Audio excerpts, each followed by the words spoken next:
आप सभी का अभिनंदन है। नमस्कार। कल रात से जिस प्रकार हाय हंगामा और ड्रामा चल रहा है, खास करके आम आदमी पार्टी के दफ्तर के बाहर दिल्ली में, वो हम सब देख रहे हैं।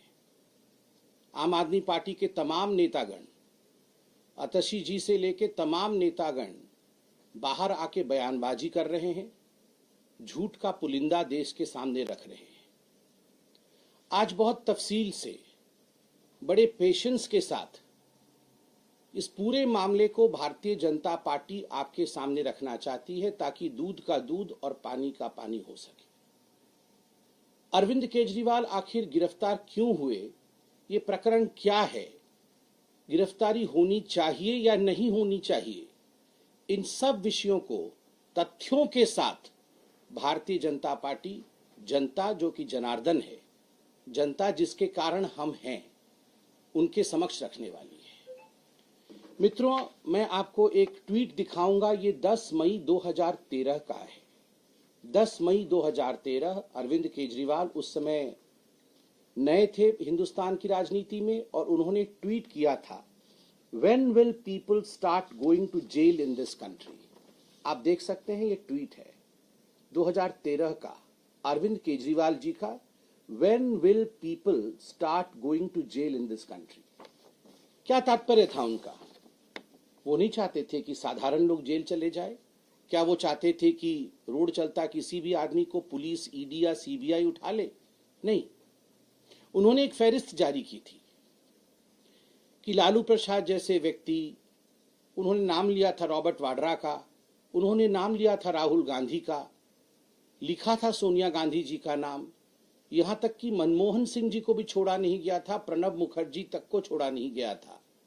उन सबके नाम के साथ उन्होंने फहरिस्त जारी की थी कि ये लोग जो भ्रष्टाचार में आकंठ डूबे हुए हैं, आखिर ये जेल क्यों नहीं जा रहे हैं, इनके खिलाफ कार्यवाही क्यों नहीं हो रही है। और उसके बाद अरविंद केजरीवाल जी ने कहा, हिंदुस्तान की राजनीति को बदलने के लिए मैं मैदान में उतर रहा हूं। जहां भ्रष्टाचार होगा, वहां अरविंद केजरीवाल जिस प्रकार शहंशाह उतरते थे ना रात के अंधेरे में, और कहीं पाप होता था, कहीं भ्रष्टाचार होता था, कहीं गुंडागर्दी होती थी, तो शहंशाह उसे समाप्त कर देते थे। वो जो मूवी आई थी, उसी प्रकार अरविंद केजरीवाल कुछ उस किस्म से नीचे उतरे थे कि वो शहंशाह बन के आएंगे और भ्रष्टाचार को समाप्त कर देंगे। अन्ना हजारे जैसे दिग्गजों का भी उनके ऊपर आशीर्वाद था। बाद में अन्ना हजारे जी ने ही अरविंद केजरीवाल के खिलाफ चिट्ठी लिखी। 2013 में जो प्रश्न अरविंद केजरीवाल जी ने पूछा था कि भ्रष्ट लोग जेल कब जाएंगे, आज एक मैं छोटा सा कार्यकर्ता हूं भारतीय जनता पार्टी का, मैं कह सकता हूं कि 10 वर्षों के शासनकाल में इस देश ने एक बहुत बड़ा परिवर्तन देखा। ये जो बड़े बड़े राजनेता सोचते थे कि हम कुछ भी करेंगे, करोड़ों खरबों का घोटाला कर लेंगे और हम एक परिवार की तरह रहेंगे, मैं तुम्हारा पीठ खुजाऊंगा, तुम मेरी पीठ खुजाना, और हम में से कोई जेल नहीं जाएगा, हम सब बच के रहेंगे, ये अब नहीं होने वाला है। Mister Kejriwal, people are going to jail, and if you are corrupt, people will continue to go to jail. अगर आप भ्रष्ट हैं तो आप जेल जाएंगे। अब की रीत अलग है, अब की नीत अलग है। आखिरकार अरविंद केजरीवाल जेल क्यों गए, उन्हें गिरफ्तारी उनकी क्यों हुई, क्यों गिरफ्तार करना पड़ा? लिकर स्कैम, शराब घोटाला। ये शराब घोटाला दिल्ली का क्या घोटाला है, कब शुरू होता है, इसकी टाइमलाइन और जिसे हम कहते हैं क्रोनोलॉजी क्या है? नवंबर 2021 में अरविंद केजरीवाल अनाउंस करते हैं कि हम एक न्यू एक्साइज पॉलिसी, अर्थात दिल्ली में एक नया शराब नीति लेकर आएंगे, आबकर नीति लेकर आएंगे, एक्साइज पॉलिसी, जिससे कि जो दिल्ली की एक्सचेकर है, दिल्ली का जो खजाना है, वो करोड़ों रुपए से लबालब हो जाएगा, भर जाएगा, और दिल्ली को बहुत लाभ होगा। मगर आनन फानन में, बिना कैबिनेट के अप्रूवल के और बिना सरकारी अप्रूवल के, जबकि सरकारी डिपार्टमेंट ने कहा था, एक्सपर्ट्स ने कहा था, ये जो आप एक्साइज पॉलिसी ला रहे हैं, प्राइवेटाइजेशन करने की बात कर रही है, उचित नहीं है, मत करिए, फंसोगे। ये सब कुछ ताक में रख करके फिर भी नवंबर 2021 में नई एक्साइज पॉलिसी आती है। जुलाई 2022 में दिल्ली के जो चीफ सेक्रेटरी थे उन्होंने बड़े स्पष्ट रूप से कहा कि ये नई आबकारी नीति जो आई है इसमें कहीं ना कहीं गड़बड़ी है, इसकी जांच होनी चाहिए।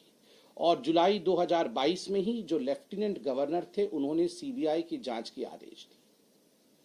जब सीबीआई की जांच की आदेश हुई तो आनन फानन में अरविंद केजरीवाल जी ने इस न्यू एक्साइज पॉलिसी को, शराब नीति को तुरंत वापस ले लिया। पहला प्रश्न दिल्ली की जनता ने और हम सब ने पूछा कि केजरीवाल जी, जिस एक्साइज पॉलिसी को आप कहते थे कि ये कमाल का एक्साइज पॉलिसी है और इस एक्साइज पॉलिसी से दिल्ली के रेवेन्यू को करोड़ों का फायदा होगा और भारतीय जनता पार्टी इसको लेकर राजनीति कर रही है, क्या कारण हुआ कि जैसे ही ये जांच के दायरे में आता है आप तुरंत उसे वापस ले लेते हैं और कोई कारण भी नहीं बताते हैं? तो आज तक वो कारण नहीं बताया गया, उसे वापस ले लिया गया। 19 अगस्त 2022 को आप याद करिए, पहला सीबीआई रेड होता है मनीष सिसोदिया डिप्टी सीएम के घर में और 22 अगस्त 2022 को ईडी फाइल करती है केस मनी लॉन्ड्रिंग केस में कि बहुत बड़ा घोटाला हुआ है, मनी लॉन्ड्रिंग हुई है, पैसे इकट्ठे किए गए हैं गैर कानूनी तरीके से। कैसे? कार्टेलाइजेशन अलाउ किया गया है। ये शराब कंपनियों का जो एक जत्था बनाया गया है जो आपस में एक दूसरे को कैसे फायदा पहुंचा सकते हैं, इसके लिए एक्साइज पॉलिसी में प्रावधान किया गया।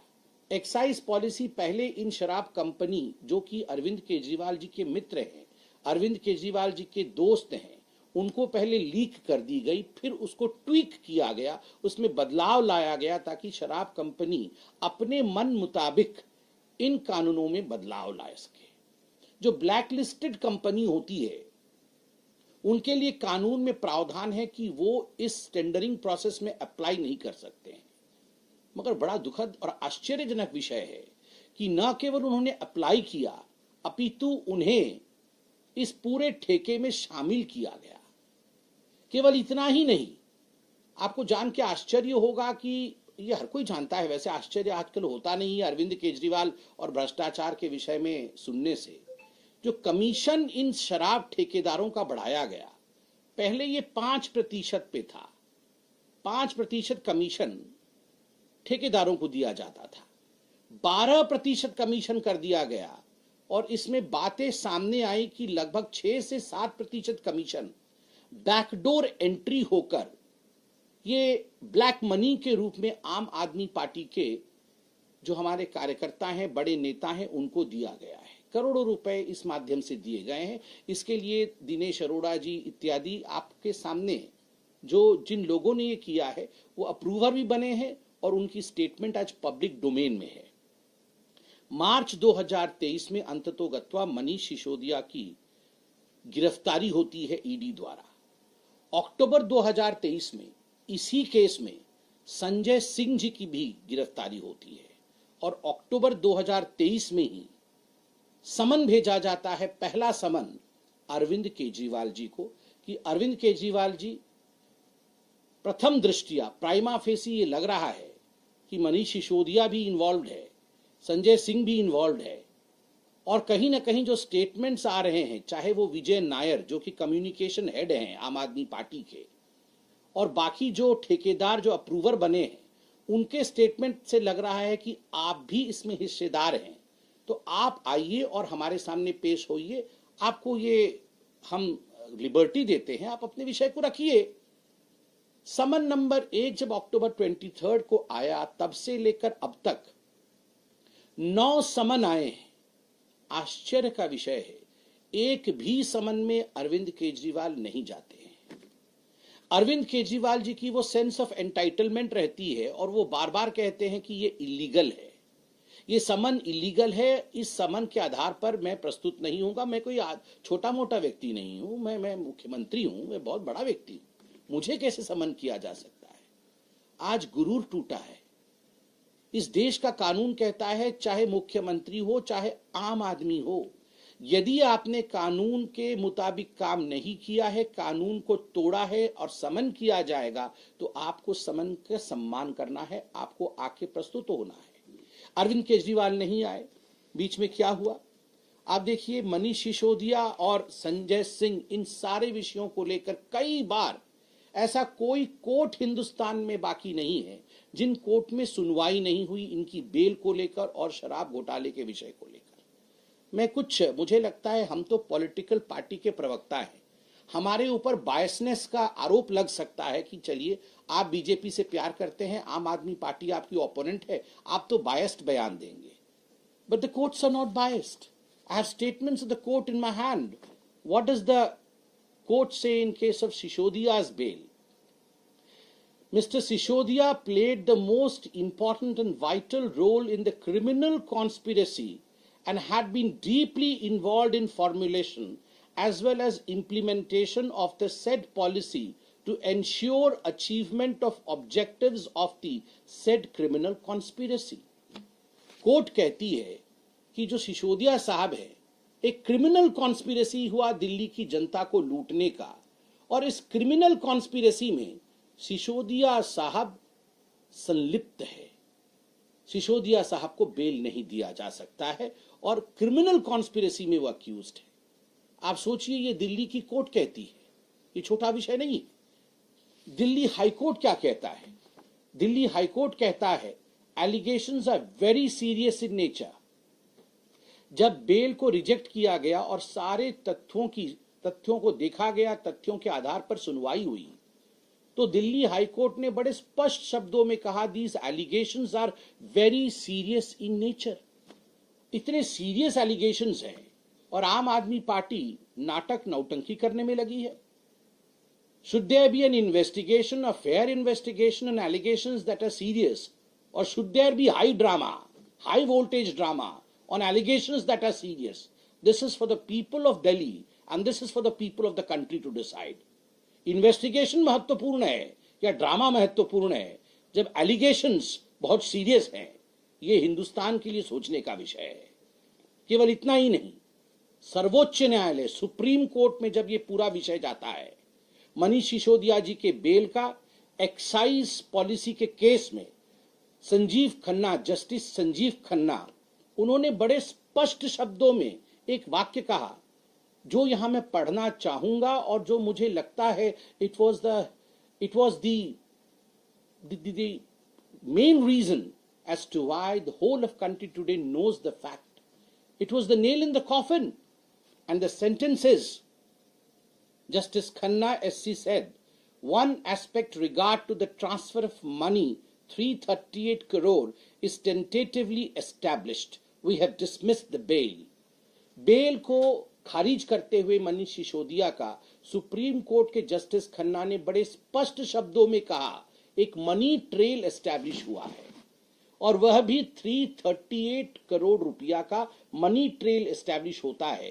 कहीं न कहीं भ्रष्टाचार की बू यह सुप्रीम कोर्ट तक महसूस करती है और तभी मनीष सिसोदिया को बेल नहीं देती है। जिस देश के सर्वोच्च न्यायालय ने मनी ट्रेल के बारे में बात किया, आप बताइए क्या वो व्यक्ति गिरफ्तार होना चाहिए या नहीं?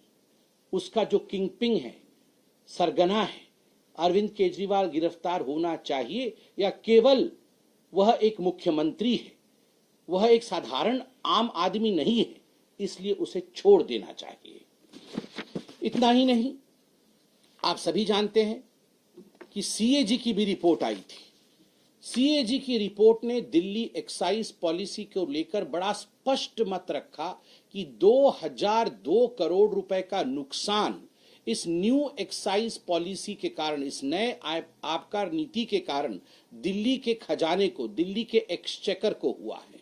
2002 करोड़ से अधिक का नुकसान होता है दिल्ली के खजाने को।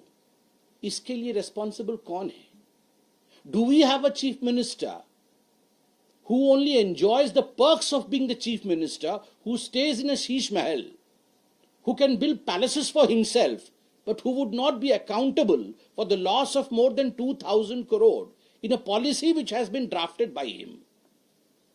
क्या दिल्ली के चीफ मिनिस्टर अपने लिए महल बना सकते हैं, शीश महल में रह सकते हैं, जेड प्लस सिक्योरिटी में घूम सकते हैं, किंतु 2000 करोड़ से अधिक नुकसान जो दिल्ली को हुआ है, दिल्ली के खजाने को हुआ है, यदि उस पे उनसे सवाल पूछा जाए, उससे उनसे जवाब मांगा जाए, तो वो विक्टिम कार्ड खेलेंगे, तो वो ड्रामा करेंगे। No mister Kejriwal, it is high time that the people in this country who are embroiled in corruption need to be arrested, and you have been arrested.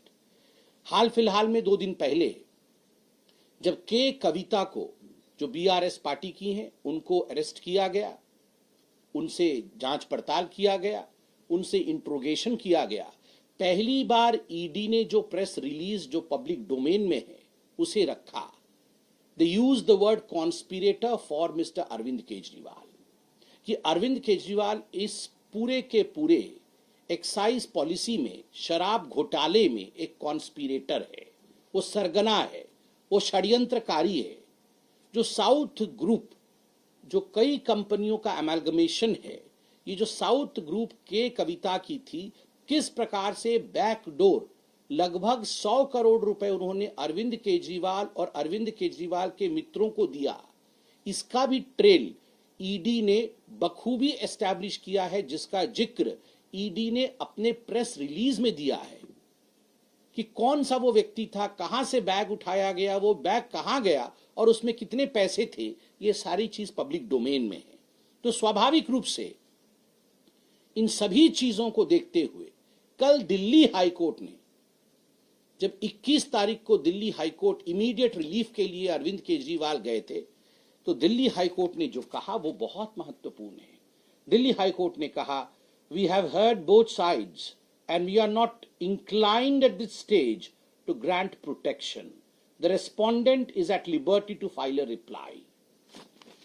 Protection के लिए मुझे गिरफ्तार न किया जाए, मैं खास हूं, मैं आम नहीं हूं, मैं गिरफ्तार नहीं हो सकता हूं। जब इस विषय को लेकर अरविंद केजरीवाल दिल्ली हाईकोर्ट गए, दिल्ली हाईकोर्ट ने स्पष्ट शब्दों में कह दिया, हम आपको प्रोटेक्शन नहीं दे सकते हैं। और तथ्यों को देखने के बाद कहा, जब देश की अदालत कहती है कि तथ्यों में फैक्ट्स है, फैक्ट्स तथ्य एक ही होते हैं, कागजों में फैक्ट्स है, तथ्य है, जो भी सबमिशन ईडी ने किया है उसको देखने के बाद तो आपको प्रोटेक्शन नहीं दिया जा सकता है। उसका अर्थ क्या होता है?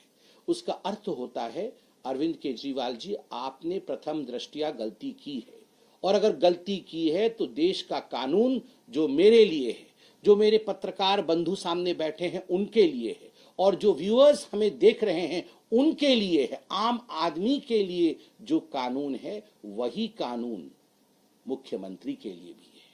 मुझे बड़ा आश्चर्य हुआ, आज प्रेस कॉन्फ्रेंस करते समय बहन अतिशी ने कहा कि अरविंद केजरीवाल कोई साधारण व्यक्ति नहीं है, वो एक सिटिंग मुख्यमंत्री है, और एक सिटिंग मुख्यमंत्री ही नहीं, वो Z+ सिक्योरिटी पे चलने वाले व्यक्ति हैं। एक Z+ सिक्योरिटी पे चलने वाले व्यक्ति को गिरफ्तारी, उनकी गिरफ्तारी कैसे हो सकती है? उनको कैसे हम गिरफ्तार कर सकते हैं? मित्रों, याद करिए, ये वही व्यक्ति है, ये वही अरविंद केजरीवाल है जो एक ब्लू रंग की गाड़ी में आते थे और कहते थे, मैं सिक्योरिटी नहीं लूंगा, मैं बंगला नहीं लूंगा, बच्चों की कसम खाता हूं, सर की कसम खाता हूं, कांग्रेस के साथ साथ नहीं निभाऊंगा। और आज दुहाई दे रहे हैं, मैं तो Z+ वाला हूं, मेरी गिरफ्तारी कैसी हो सकती है?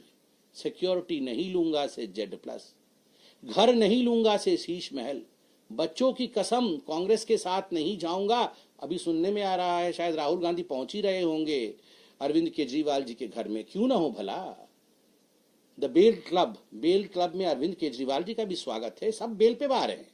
अरविंद केजरीवाल जी को भी 15,000 रुपए का मुचलका लोअर कोर्ट ने दिया था, आप याद, सेक्शन 174 के अंतर्गत। मुझे बड़ा आश्चर्य होता है, यही वो अरविंद केजरीवाल है और यही वो कांग्रेस पार्टी है जो एक दूसरे को करप्ट कह रहे थे। अरविंद केजरीवाल कह रहे थे, देश का सबसे भ्रष्टतम व्यक्ति रॉबर्ट वाड्रा है, देश की सबसे भ्रष्टतम अध्यक्षा कोई है तो वो सोनिया गांधी है, लालू प्रसाद यादव से ज्यादा भ्रष्ट कोई नहीं है।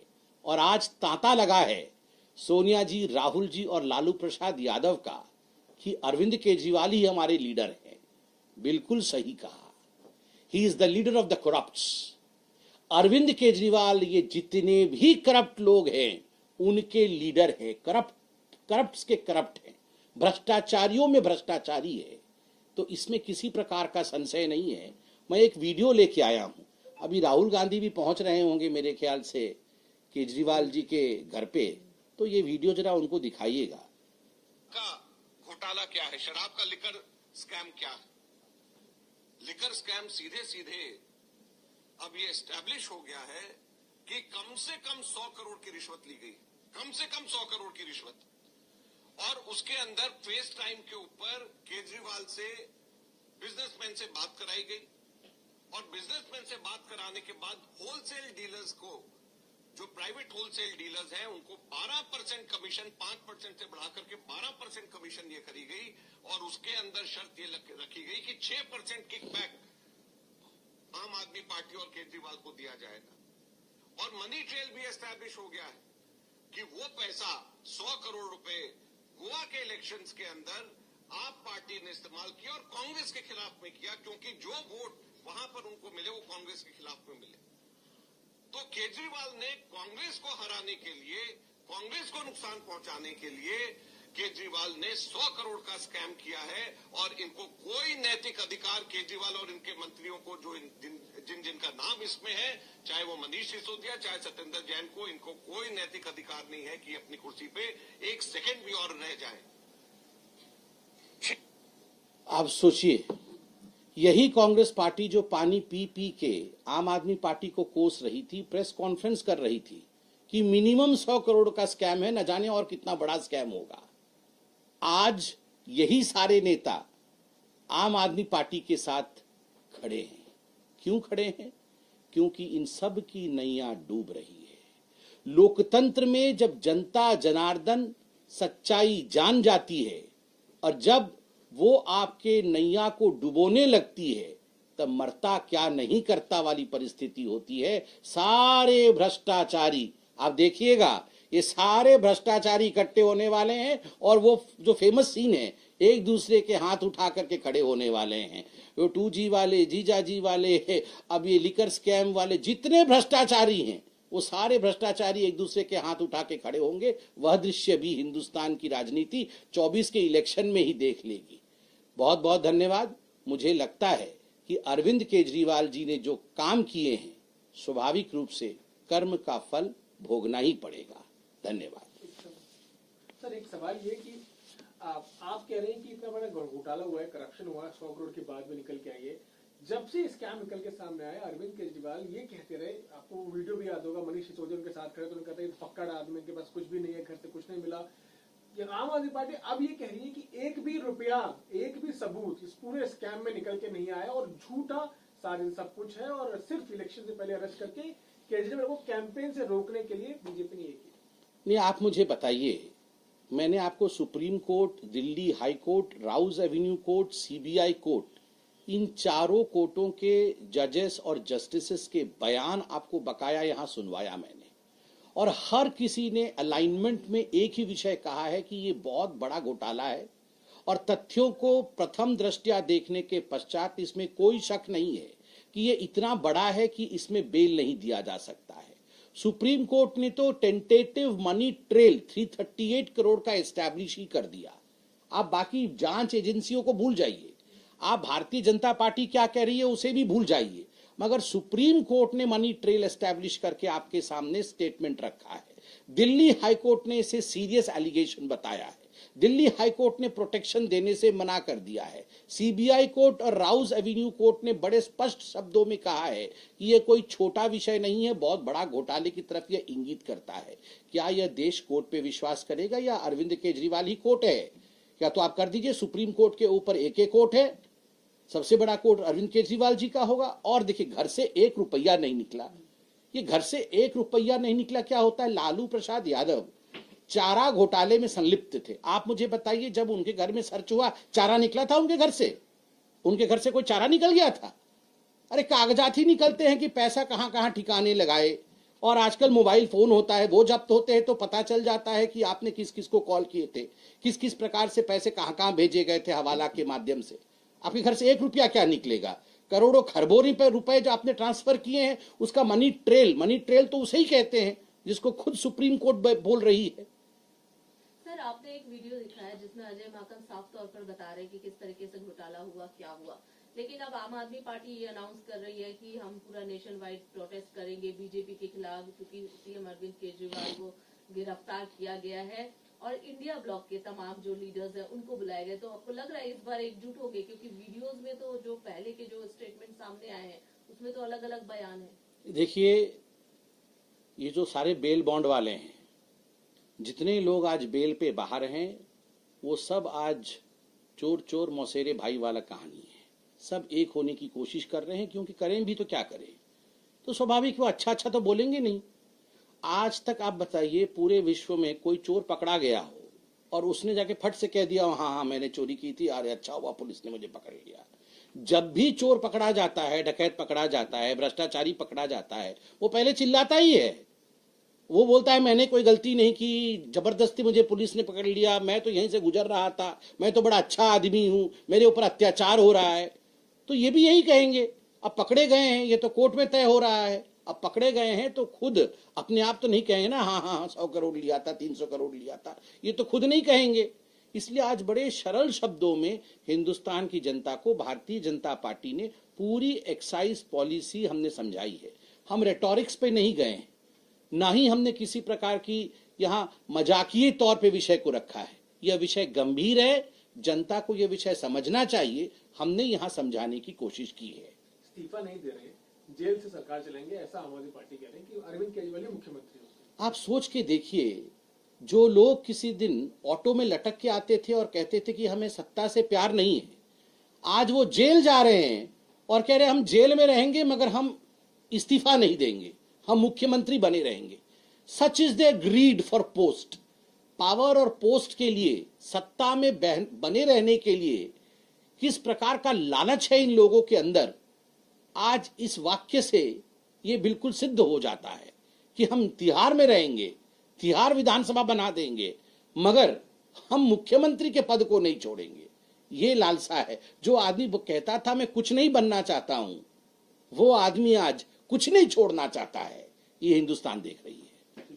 आम आदमी पार्टी और दूसरी विपक्षी पार्टियां लगातार बीजेपी पर आरोप लगाते रही हैं कि ईडी और सीबीआई को भी राजनीतिक तरीके से इस्तेमाल करती है। देखिए, अगर आम आदमी पार्टी और बाकी पॉलिटिकल पार्टीज ईडी और सीबीआई के माध्यम से बीजेपी पर हमला कर रही है, तो हमारा एक सिंसियर अनसॉलिसिटेड एडवाइस है उनको कि आपको कोर्ट पे तो विश्वास है ना, हाई कोर्ट पे विश्वास है, सुप्रीम कोर्ट पे विश्वास है, आप वहां जाइए। आपको अगर राहत मिल जाए तो कोई बीजेपी तो रोक नहीं सकती है। आप बार बार कोर्ट्स में गए हैं और कोर्ट्स में कहीं भी आपको राहत नहीं मिली है। आज भी मनीष सिसोदिया जेल के कगारों के पीछे हैं, आज भी सत्येंद्र जैन जेल के पीछे हैं, संजय सिंह जेल के सलाखों के पीछे हैं और आज अरविंद केजरीवाल अरेस्ट हुए हैं। तो स्वाभाविक रूप से प्रोटेक्शन तो उनको कोर्ट ने भी नहीं दिया। तो ईडी और सीबीआई ने जो काम किया है उसमें तथ्य, उसमें फैक्ट है, तभी तो ये लोग आज जेल के अंदर हैं। धन्यवाद।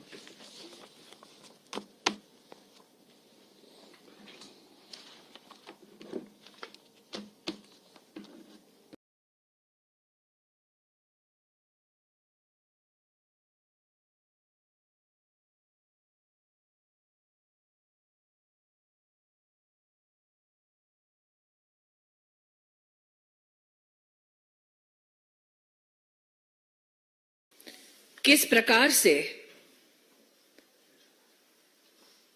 प्रशासनिक तंत्र के माध्यम से भ्रष्टाचार को परिभाषित करेगा, उसका ब्यौरा मिला अरविंद केजरीवाल और उनके कृत्यों के माध्यम से।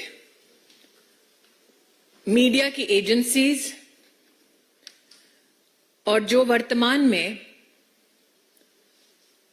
ऑनलाइन दस्तावेज मौजूद हैं, ये सभी दस्तावेज और मीडिया चैनल्स पर प्रसारित कुछ तथ्य दिल दहला देने वाले हैं।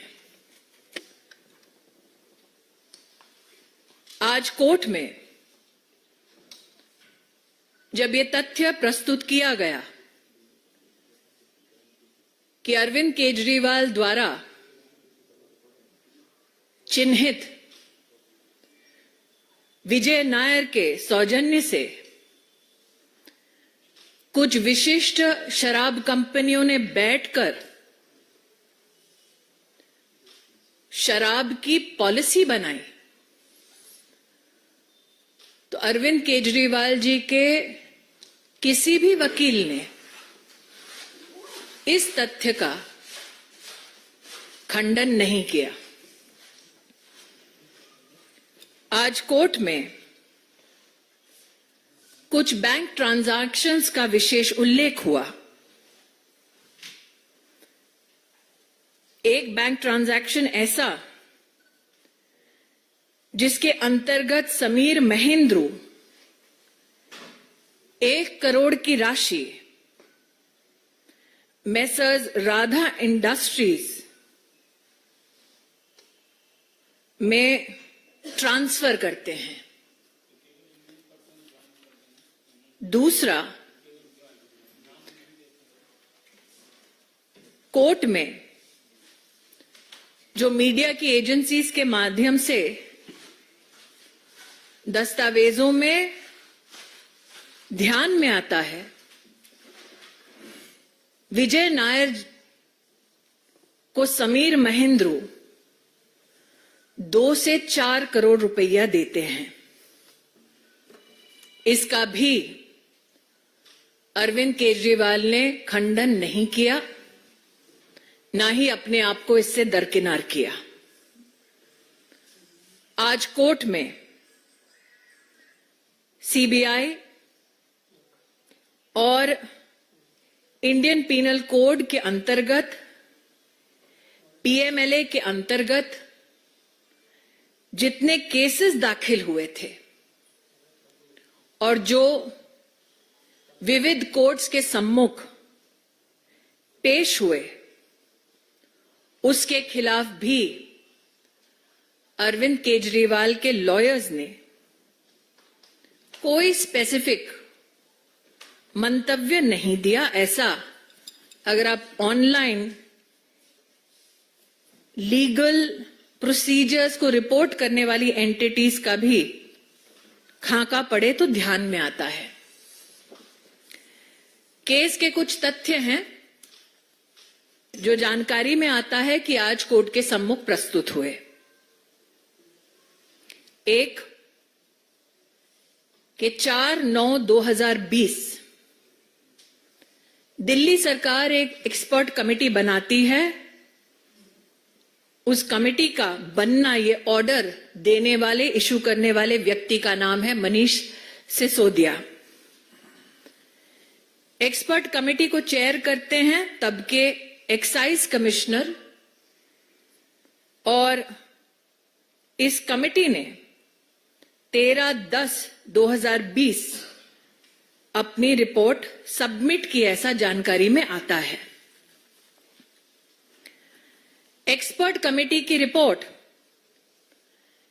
31 दिसंबर 2020 में सार्वजनिक की जाती है और 14,671 फीडबैक्स आते हैं।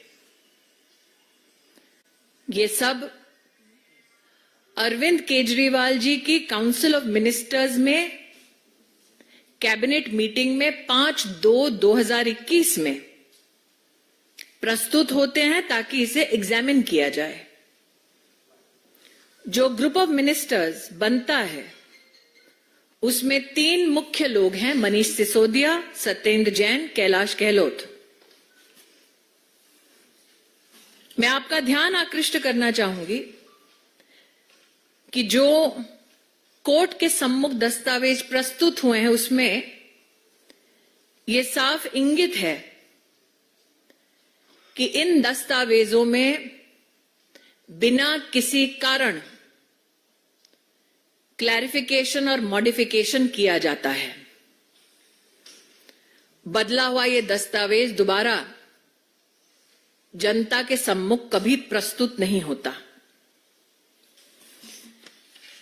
कुछ तथ्य ऐसे जिनसे अरविंद केजरीवाल जी ने आज कोर्ट में अपने लॉयर्स के माध्यम से एक बार भी अपने आप को दरकिनार नहीं किया। एक, मनीष सिसोदिया के अपने सेक्रेटरी ने 7 दिसंबर 2022 में ये कबूल किया कि मनीष सिसोदिया ने सी अरविंद नामक उस सेक्रेटरी को केजरीवाल के घर बुलाया, 30 पेज का डॉक्यूमेंट दिया। जब इस व्यक्ति को अरविंद केजरीवाल के घर बुलाया गया तब कमरे में मनीष सिसोदिया, सत्येंद्र जैन और अरविंद केजरीवाल उपस्थित थे।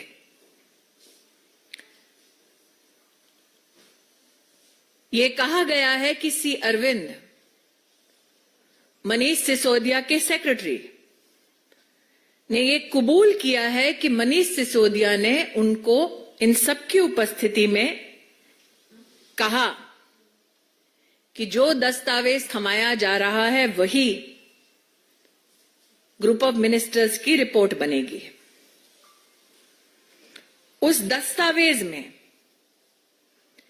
कैसे शराब की कंपनियों को लाइसेंस मिलेगा, कितना प्रॉफिट मार्जिन होगा, ये सारे तथ्य थे। इसका भी खंडन अरविंद केजरीवाल के वकीलों ने नहीं किया। एक और तथ्य, बुच्ची बाबू सीए ऑफ मिस के कविता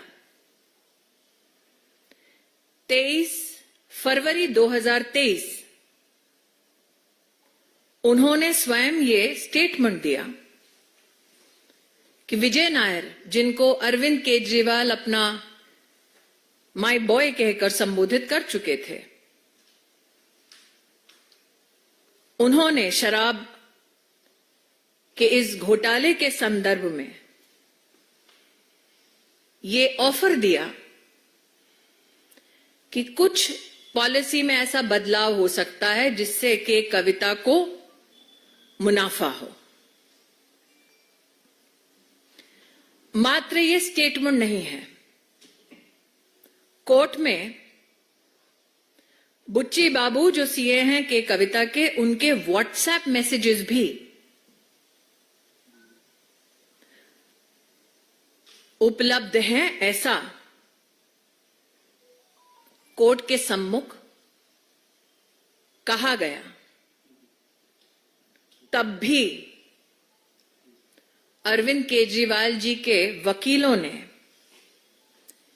इस स्टेटमेंट का और स्टेटमेंट से संबद्ध व्हाट्सएप मैसेजेस का खंडन नहीं किया।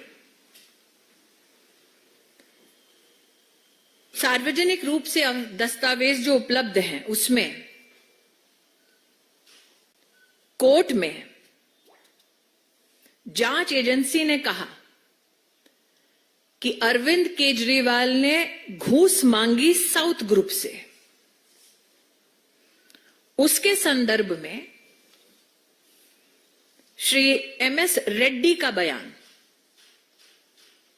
पिछले साल का 6/7/2023 और 17/7/2023 स्पष्ट रूप से लिखा था कि अरविंद केजरीवाल ने सेक्रेटेरिएट के अपने ऑफिस में 16 दिसंबर 2021 शाम 4:30 बजे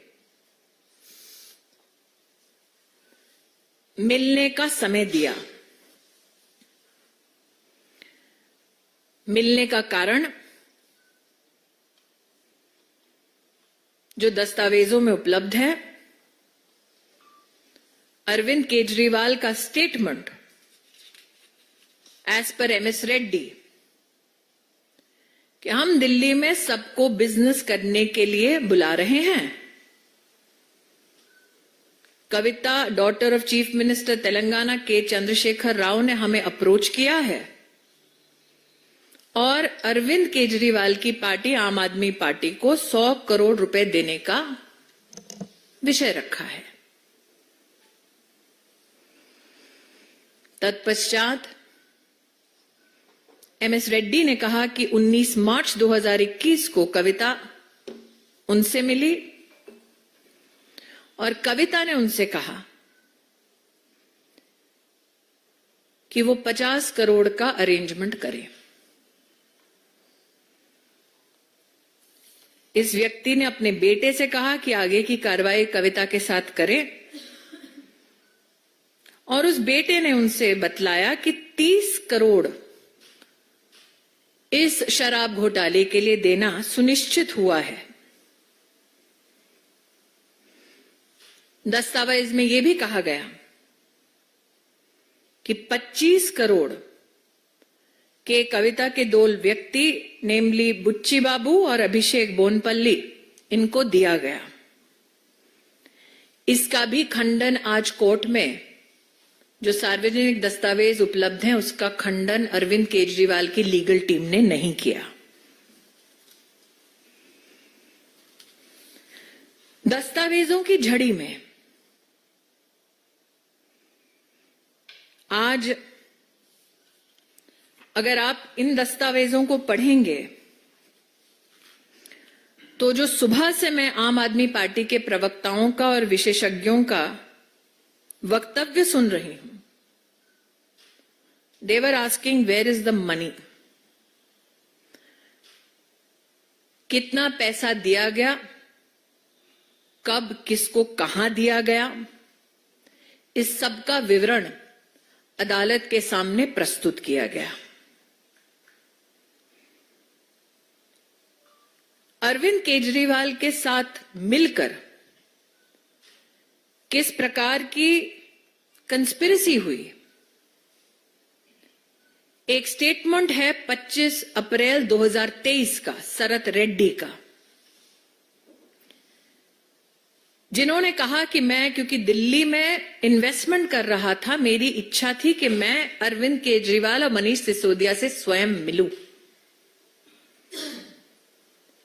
विजय नायर के माध्यम से यह मुलाकात सुनिश्चित की गई। कैसे मुलाकात हुई,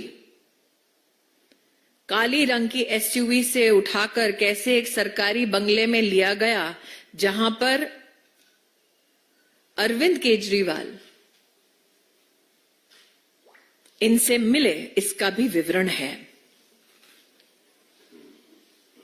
इसका भी खंडन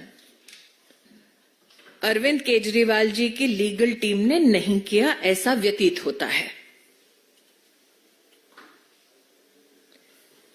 विजय नायर कौन है? ये वो व्यक्ति हैं जिनके संदर्भ में मीडिया ने विस्तृत रूप से जनता के सम्मुख जानकारी पेश की। इनफैक्ट हाईकोर्ट ने भी इनको बेल देने से इनकार किया और कहा कि इनके खिलाफ आरोप गंभीर हैं। लेकिन अरविंद केजरीवाल ने इस पैसे का इस्तेमाल कैसे किया? 45 करोड़ रुपया, जिसे गोवा के इलेक्शन कैंपेन में इस्तेमाल किया गया। विवरण में जिस एविडेंस की बात होती है उसके चलते एक कंपनी के मालिक, जिन्हें आम आदमी पार्टी के गोवा के चुनाव के लिए चिन्हित किया जाता है, उनके बयान हैं, इंक्लूडिंग एक एम्प्लॉय जिसका नाम है शायद इस्लाम काजी। मीडिया इसको पुष्टि कर सकता है। 45 करोड़ रुपीस जो आम आदमी पार्टी ने गोवा के विधानसभा के चुनाव में इस्तेमाल किया,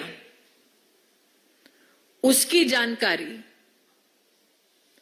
आईटी डिपार्टमेंट के विविध छापे, हवाला मनी का ट्रांजैक्शन कैसे हुआ, इस सब की पुष्टि सीबीआई ने की और अपनी सप्लीमेंट्री चार्जशीट में इसको फाइल किया 8/7/2023। इन सभी दस्तावेजों के साथ कॉल रिकॉर्ड्स भी कंफर्म करते हैं। इसका भी खंडन अरविंद केजरीवाल जी के वकीलों ने नहीं किया।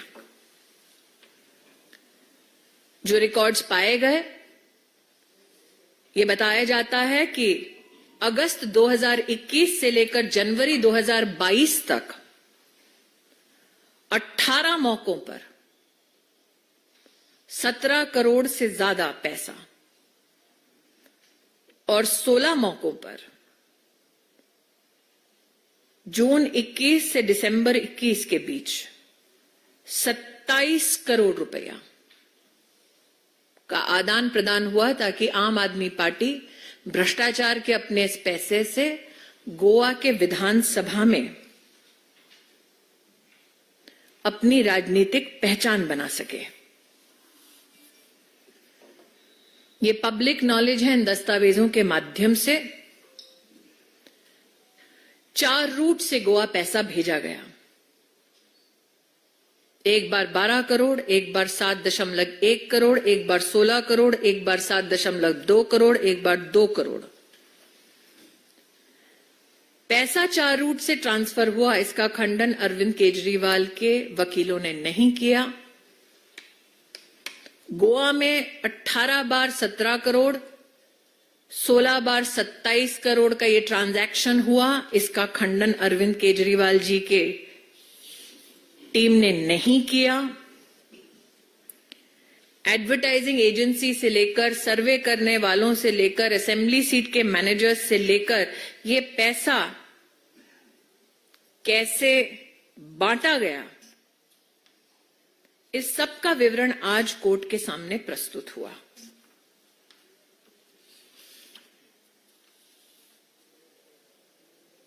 जो ये राजनीतिक ढोंग करते रहे अब तक, सुचिता को साक्षी मानने वाले अरविंद केजरीवाल, प्रश्न ये उठता है कि अगर ऐसे गंभीर आरोप उन पर लगाए गए तो 1 नहीं, 2 नहीं, 3 वकील आज उनका बचाव कर रहे थे। तीनों में से एक वकील ने भी इन सभी तथ्यों पर क्यों अपनी ओर से अपने क्लाइंट अरविंद केजरीवाल को डिफेंड नहीं किया। मैं आप सबको याद दिलाना चाहती हूं कि पैसे का trail, Manish Sisodia versus CBI का केस अगर आप पढ़ें तो सुप्रीम कोर्ट जब उनको बेल मना कर रही थी तो सुप्रीम कोर्ट के ऑब्जर्वेशन में स्पष्ट लिखा था कि 338 करोड़ रुपया का भ्रष्टाचार हुआ है शराब घोटाले में। इसको कोई चुनौती नहीं दे सकता, ये सुप्रीम कोर्ट का मानना है। प्रशासनिक ढांचे के माध्यम से संविधान को कलंकित करने का अरविंद केजरीवाल का ये दुस्साहस और ये घमंड कि वो कानून से ऊपर हैं, आज उनकी रिमांड की खबर से कम से कम राष्ट्र इस बात को लेकर कहीं ना कहीं आश्वस्त है कि भले ही भ्रष्टाचार करने वाला अरविंद केजरीवाल क्यों ना हो, कोई भी कानून से बड़ा नहीं है। Now in English, the kingpin of crime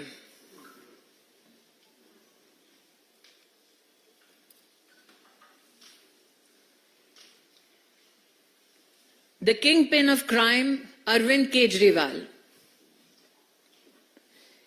is now sought to be finally brought to justice. Looking at reportage by all media agencies and details available online, including reportage by those digital entities that report court proceedings. This, as a Karyakarta of the Bharatiya Janata Party, are my observations. That before the court today, the investigation agency has unequivocally said that liquor companies were instrumental in framing and implementation of the excise policy, namely the Delhi excise policy for the year 21-22, famously called the liquor policy in Delhi. What is shocking yet is not only that this is an abject pronouncement of the evidence found, but it is also finding an illustration of financial transaction of various kinds. Today, as is now public knowledge, produced before the court was evidence which highlights how Shri Sameer Mahendru transferred 1 crore rupees to Messrs. Radha Industries, managed by Shri Dinesh Arora, ultimately to benefit in terms of onward transmission to Shri Vijay Nair. And that Vijay Nair, who Arvind Kejriwal once famously said is his boy, received 2 to 4 crore rupees from Sameer Mahendru. This fact was not refuted by Arvind Kejriwal's lawyers today in court. All the supplementary and main prosecution complaints which have been filed and on which the Honorable Court has also issued processes, none of those cases and their mention has been challenged by Arvind Kejriwal in court today. To just give a short background to the scam,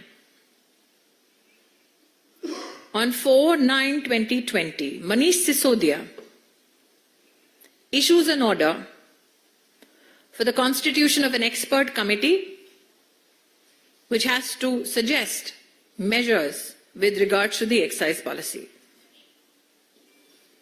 That this expert committee places its report in the public domain on the 31st of December 2020 and receives over 14,671 feedbacks from the general public is also mentioned. There is a mention of the constitution of a group of ministers, but also uniquely there are mentions about how clarifications and modifications were made to the report without any justification. And on these modified documents, no public comments were sought.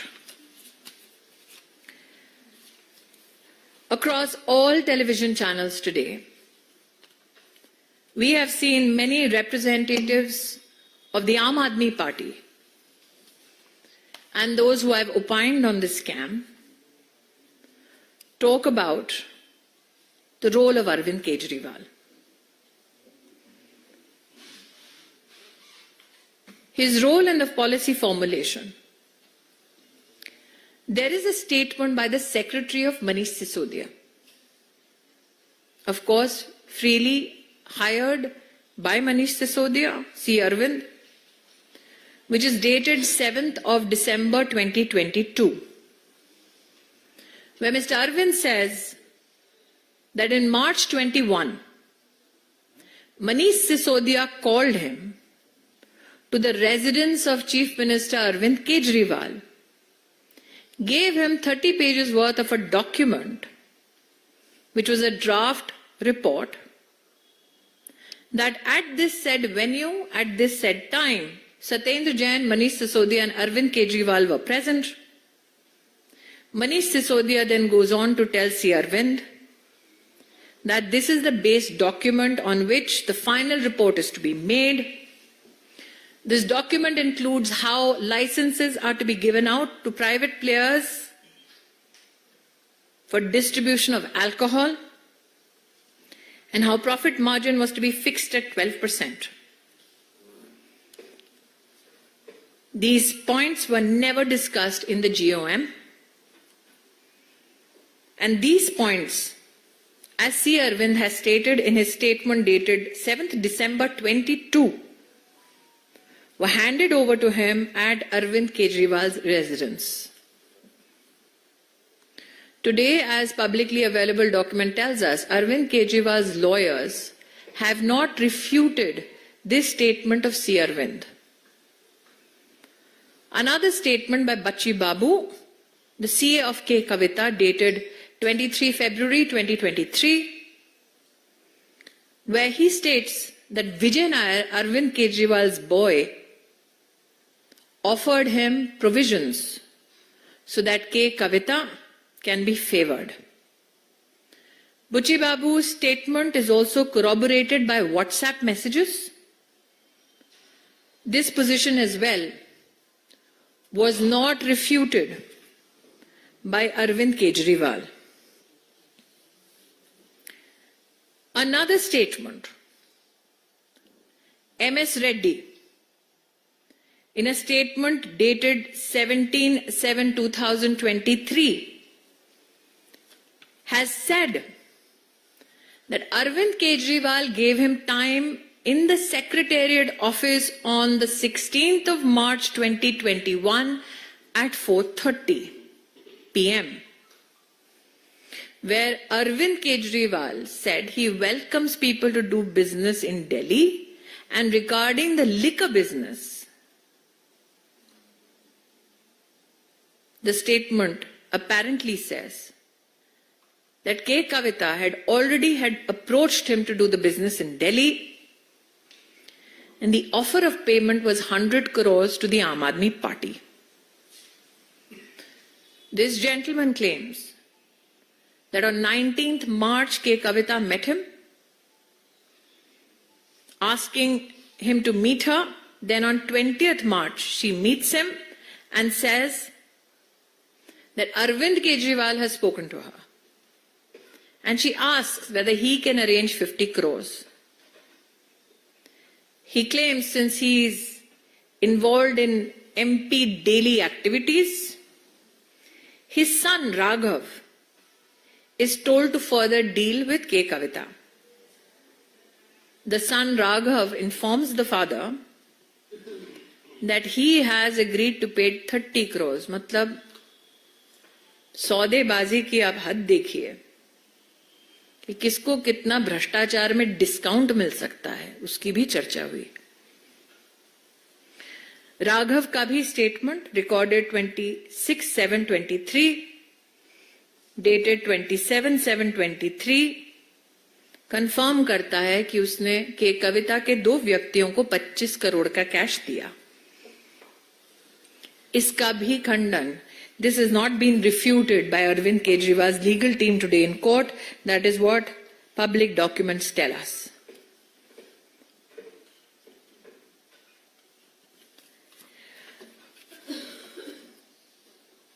Today in court, another statement that is revealing. Sarath Reddy, statement dated 25th April 23, said that Manish Sisodia. He was assured it will be done with the help of Vijay Nair. A meeting was arranged at a house where Arvind Kejriwal met him. In this meeting, Arvind Kejriwal assured him that Vijay Nair is his trusted guy, and if there is any small or big issue, Vijay will figure it out. Now, the issue of Vijay Nair and his participation in the liquor scam, if you look at the High Court observation when it refused to grant bail to Vijay Nair, the High Court held that the allegations against Vijay Nair are extremely serious in nature. The question is, all these described meetings were not refuted by Arvind Kejriwal's legal team today, one at the Secretariat, one at Arvind Kejriwal's residence, one in a bungalow with Vijay Nair by Arvind Kejriwal's team. Now, the role and utilization and the proceeds of crime. 45 crore rupees received as bribes from the so-called South Group to be used in the election campaign of the Aam Aadmi Party in Goa in 2021-22. Statements, IT raids, call records confirm that from 4 routes, money was transferred. Once 12 crores, then 7.1 crores, then 16 crores, then 7.5 crores again, then 2 crores. Records also apparently state that on 18 occasions between August 21 and January 22, 17 crore 38 lakhs rupees was collected, and between June 21 and December 21, on 16 occasions, a total of 27 crore rupees was collected. How was it distributed? It was distributed through ad agencies for campaign to area managers, to assembly managers and survey managers. Arvind Kejriwal came with a promise of change. Arvind Kejriwal came with a promise of transparency. What he sought to do was use the instrument of state to defraud the public exchequer. Today he stands before the law to be adjudged and prosecuted and then made to pay for his crimes. The kingpin of crime finally being brought to justice. And for those who said that nothing was found, apart from the descriptions that I've just given, which is a part of the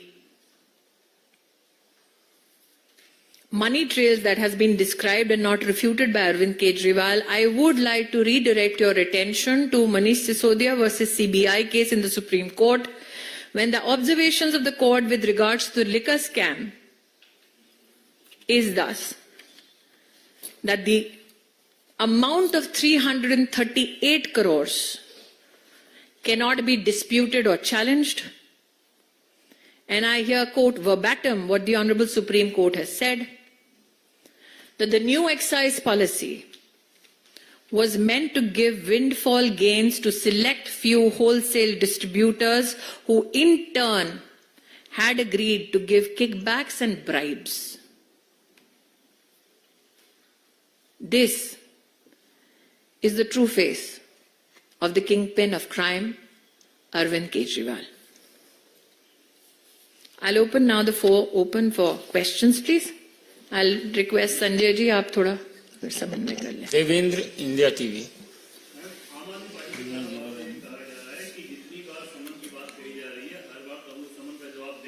समन का जवाब देने के लिए समन नहीं दिया जाता, समन के संदर्भ में पेश होने का कानूनी प्रावधान है. विनीत. मैम, आम आदमी पार्टी की ओर से लगातार ये कहा जा रहा है कि जो भी कार्रवाई अरविंद केजरीवाल के खिलाफ की जा रही है, कहीं न कहीं दुर्भावना के कारण की जा रही है, बदले की कार्रवाई की जा रही है. सुप्रीम कोर्ट ने कहा है कि दिल्ली की अरविंद केजरीवाल की सरकार ने 330 करोड़ से ज्यादा का घोटाला किया शराब के नाम पर और घूस दी. क्या आम आदमी पार्टी के कार्यकर्ताओं का, प्रवक्ताओं का ये मंतव्य है कि देश की सर्वोच्च न्यायालय ने सही स्टैंड नहीं लिया? रविकांत राय. सभी दो सवाल हैं. पहला तो अरविंद केजरीवाल ने अभी कहा है कि वो मुख्यमंत्री पद से इस्तीफा नहीं देंगे. दूसरा सवाल कि पंजाब के मुख्यमंत्री भगवंत मान आए थे अरविंद केजरीवाल के समर्थन में और उन्होंने कहा कि अभी जो हालात हैं वो इमरजेंसी जैसे. ऐसा है, जिन दस्तावेजों को अभी अभी मैंने पढ़ा जो सार्वजनिक रूप से उपलब्ध है, मैंने कहा वहीं से मुझे प्राप्त हुए हैं, उसको अगर आप मीडिया के पर्सनल के नाते बारीकी से पढ़ें तो सिर्फ गोवा के इलेक्शन कैंपेन में ये काला धन नहीं गया, इन दस्तावेजों में पंजाब के आम आदमी पार्टी के चुनाव का भी उल्लेख है। तो सीएम पंजाब किस भय से मिलने आए थे भाभी जी से? आमोद राय। इस पूरे प्रकरण में जो सबसे महत्वपूर्ण बात है कि पहली बार ऐसा हुआ है कि सिटिंग सीएम जेल जा रहे हैं या कस्टडी में जा रहे हैं, तो आपको लगता है कि ये नई संवैधानिक चैलेंज है, इसको उम्मीद करना चाहिए, उनको इस्तीफा देना चाहिए? मुझे लगता है कि उनकी निजी संवैधानिक पोजीशन क्या रहेगी उस पर वही बेहतर टिप्पणी कर पाएंगे, लेकिन ये कहीं ना कहीं उन लोगों को भी आक्रोशित करता है जिन्होंने अरविंद केजरीवाल पर विश्वास किया, जिनमें से एक का नाम अन्ना हजारे है। यतीन्द्र। अभी किसी ने एक पीसी किया, उसने कहा कि जो 3 शरत रहती थी, जब उनसे पूछताछ की गई तो उन्होंने कहा कि कोई उन्होंने पैसा नहीं दिया, लेकिन ऐसा है, मैंने कर लिया गया और फिर इलेक्टोरल बॉन्ड उन्होंने कर लिए तो उसे कहलवा दिया और जमानत हुई। मैं पुनः कह रही हूं कि मैंने जितनी तथ्य को अभी पढ़ा है, बैंक के ट्रांजैक्शंस हैं, में चाहे कुछ भी कहे, कोर्ट में क्यों नहीं कहा? पायल। At one point in time, the Aam Aadmi Party and the Congress were at loggerheads, but the first person to actually call up Kejriwal's family and reach his residence today was Rahul Gandhi and KC Venugopal. Are you very surprised? No. Now, they speak in folk tongues is known, especially the Gandhi family. On the 2nd of July 2023, Rahul Gandhi made a mention in his Telangana rally to the liquor scam in Delhi, which is known to all agencies. So which Rahul Gandhi is correct? The one who's calling Kejriwal's family or the one who spoke in Telangana on the 2nd of July 2023? And which Congress party is correct? The one that gave a letter to the Commissioner of Police on 3/6/2022 or the ones that are trying to defend him today? Which Congress is correct? The one who in the roop of Ajay Makhanji actually accused Arvind Kejriwal of taking black money in the Goa Assembly elections to defeat the Congress party. Arun. Ma'am तो हिंदी में बोल दीजिए राहुल गांधी का जो आरोप था। राहुल गांधी कितनी विविध प्रकार की एक ही विषय पर पासा पलटते हुए टिप्पणी कर सकते हैं, उसका एक प्रमाण देना चाहूंगी। 2 जुलाई 2023 में तेलंगाना में राहुल गांधी ने उल्लेख किया कि केसीआर भी करप्ट है, शराब का भी घोटाला हुआ है और सभी एजेंसीज को पता है। तो कौन सा राहुल गांधी सच बोल रहा था, तेलंगाना वाला कि आज दिल्ली में जो फोन कर रहा है वो वाला? कांग्रेस पार्टी का कौन सा चेहरा सही चेहरा है? वो जिसने 3/6/2022 में दिल्ली में पुलिस को लिखित में शराब घोटाले के बारे में अपनी कंप्लेंट दी। क्या वो कांग्रेस सही है? आज वाली कांग्रेस सही है? कौन सी कांग्रेस का नेतृत्व आज दिल्ली में सही है? वो अजय माकन जी जिन्होंने सार्वजनिक प्रेस करके कहा कि अरविंद केजरीवाल की पार्टी ने गोवा के चुनाव में कांग्रेस पार्टी को हराने के लिए भ्रष्टाचार का पैसा इस्तेमाल किया। कांग्रेस के वो प्रवक्ता जो कहते हैं कि शराब का घोटाला हुआ, तो सच कौन बोल रहा था? राहुल तेलंगाना में, राहुल दिल्ली में? प्रवक्ता तब या प्रवक्ता अब? अरुण।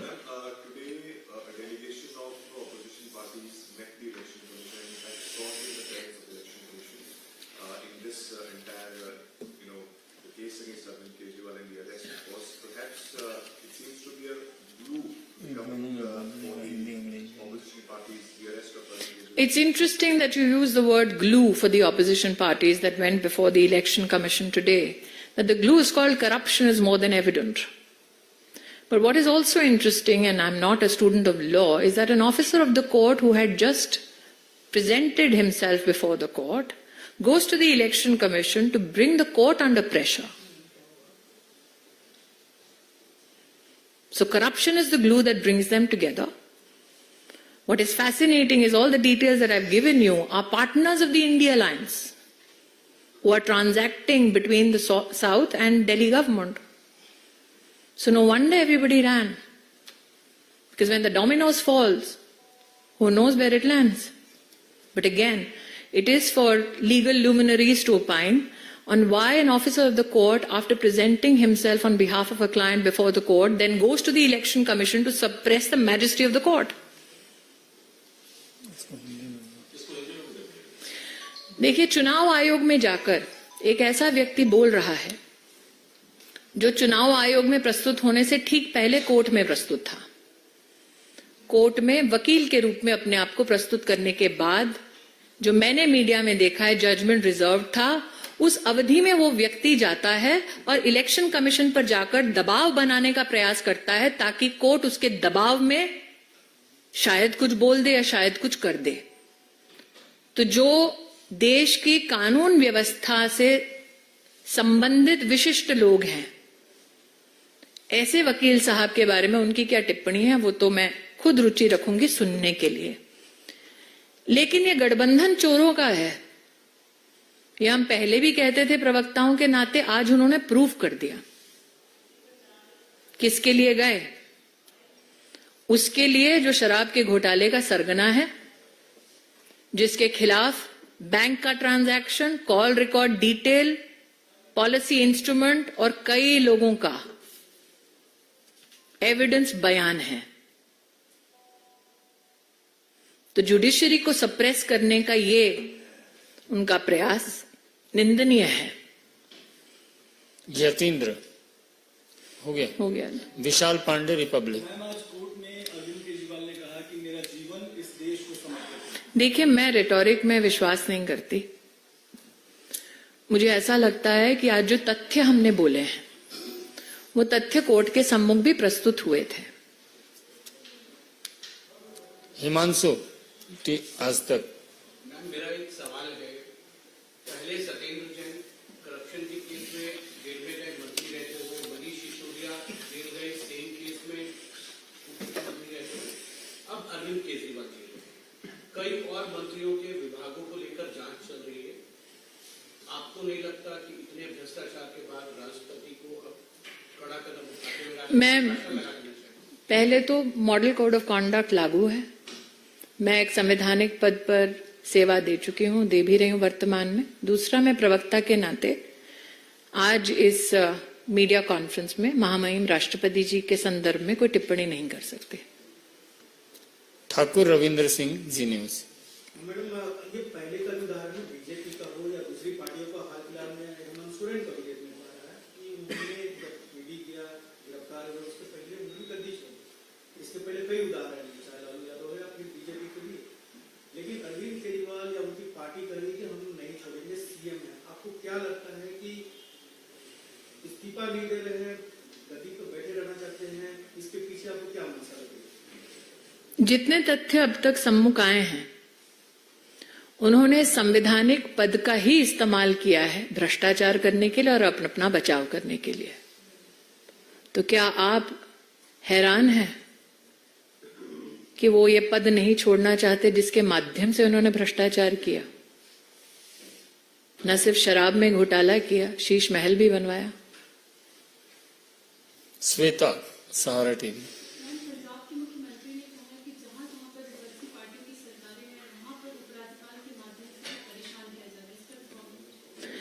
मैं पुनः कहती हूं, अभी जो मैंने दस्तावेज पढ़े जो कोर्ट में पब्लिकली अब अवेलेबल शायद हुए हैं, क्योंकि मैंने तो मीडिया के माध्यम से पढ़े, उसमें सिर्फ गोवा के इलेक्शन कैंपेन को ब्लैक मनी से फाइनेंस करने का उल्लेख नहीं है, पंजाब का भी है। तो क्या इस पर पंजाब के आम आदमी पार्टी के मुख्यमंत्री जी कोई स्पष्टीकरण देना चाहेंगे? मित्रों, सभी प्रश्नों का लगभग हमने उत्तर दिया है। I am really grateful for your patience, ladies and gentleman.